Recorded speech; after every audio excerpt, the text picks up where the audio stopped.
Guys, നമുക്കൊരു get ready with me ഉണ്ടല്ലോ. അപ്പം നേതാജി കോളേജിൽ വെച്ചിട്ട് ഇന്ന് കൊമേഴ്സ് ഡിപ്പാർട്ട്മെൻറ്റിൻ്റെ ഭാഗമായിട്ട് ഒരു കോമ്പോസിറ്റോ ഫെസ്റ്റ് നടക്കുന്നുണ്ടായിരുന്നു കേട്ടോ. അപ്പോൾ ഞാനും ഫ്രണ്ട്സൊക്കെ അതിന് വേണ്ടി പോവാണ്. ഓൾറെഡി ലേറ്റ് ആയതുകൊണ്ട് ഞാനൊരു സിമ്പിൾ മേക്കപ്പാണ് കേട്ടോ ചെയ്യുന്നത്. ടൈമില്ലാത്തതുകൊണ്ടാണേ. അപ്പോൾ ജസ്റ്റ് ഫൗണ്ടേഷനൊക്കെ ഞാൻ ഡാർക്ക് സർക്കിൾസും ഡാർക്ക് സ്പോട്ട്സ് ഒക്കെ ഉള്ളവിടെ മാത്രമേ ഇടുന്നുള്ളൂ കേട്ടോ. അതായിട്ട് സെറ്റിങ്സ് പൗഡർ വെച്ചിട്ട് ഐസിൻ്റെ അവിടെയൊക്കെ ജസ്റ്റ് ഒന്ന് സെറ്റ് ചെയ്തെടുക്കുന്നുണ്ട് കേട്ടോ.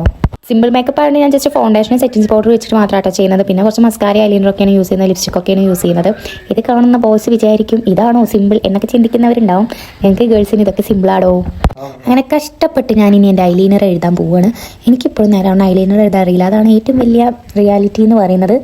കുറേ മായ്ച്ച് കുറേ തിരുത്തി എന്നിട്ടൊക്കെയാണ് ഞാൻ എഴുതാറ്. പക്ഷെ എന്നെന്തോ ഒറ്റ പ്രാവശ്യത്തിൽ ഏകദേശമൊക്കെ ഒന്ന് റെഡിയായി വന്നിട്ടുണ്ട്.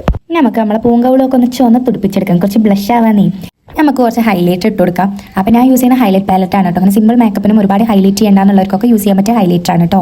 പിന്നെ ഞാൻ സ്റ്റിൽ ഇപ്പോഴും ഈ ഒരു ലിബാമാണ് യൂസ് ചെയ്യുന്നത്. കാരണം അത്രയും റിസൾട്ട് ഉണ്ട്. ഞാൻ ഏത് ലിപ്സ്റ്റിക് ഇടുന്നതിന് മുന്നും ലിബാം യൂസ് ചെയ്യും കേട്ടോ. പിന്നെ ഏതൊരു മേക്കപ്പ് ലുക്കും കംപ്ലീറ്റ് ആണ്. ലിപ്സ്റ്റിക്ക് മസ്റ്റ് അല്ലേ? ലിപ്സ്റ്റിക്ക് മേക്കപ്പ് ഇല്ലാതെ ഇട്ടാൽ പോലും അത് നമുക്കൊരു കോൺഫിഡൻസ് ആണ്.